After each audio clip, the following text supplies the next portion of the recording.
Wedding मुरबाडला होतं आणि क्लायंटला हेअरस्टाईलसाठी फ्लावर्स अरेंज करणं पॉसिबलच झालं नाही.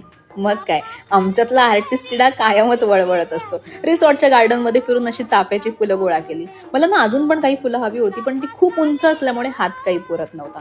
ही माझी क्लायंट आहे आणि हा तिचा विदाऊट मेकअप लुक. तुम्ही बघू शकता, डार्क सर्कल आहेत, अनइवन स्किन टोन आणि थोडंफार पिगमेंटेशन सुद्धा.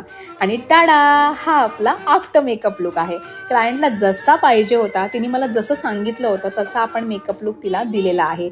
क्लायंट जे सांगतं त्यांचे ओपिनियन आणि नेहमीच मी माझ्या साईडनी सुद्धा थोडंसं आयडियाज देत असते आणि सजेस्ट करत असते आणि हा असा आपला ओव्हरऑल लुक आलेला आहे आणि तिला सुद्धा हा लुक खूप आवडला आणि तेच ती मला सांगते आहे. सॉफ्ट मेकअप लुक आहे, कुठेही काही जास्त असं लावलं पण केलेलं नाही आहे आणि तिचं सॅटिस्फॅक्शन झालं, बस हेच इम्पॉर्टंट आहे.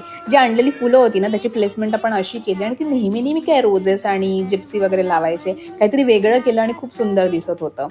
इकडे 1 TB आपला 3 वेळा भरलेला असताना सुद्धा इंडोर शॉट्स घेऊन काय माझं पोट भरत नाही आणि नॅचरल लाईटमध्ये सनलाईटमध्ये मला शॉर्ट्स पाहिजेच असतात आणि तेच घेताना मी. आणि तुम्ही बघू शकता इंडोरमध्ये सुद्धा आपला मेकअप किती सुंदर दिसत होता आणि नॅचरल लाईटमध्ये तो तितकाच सुंदर दिसतोय.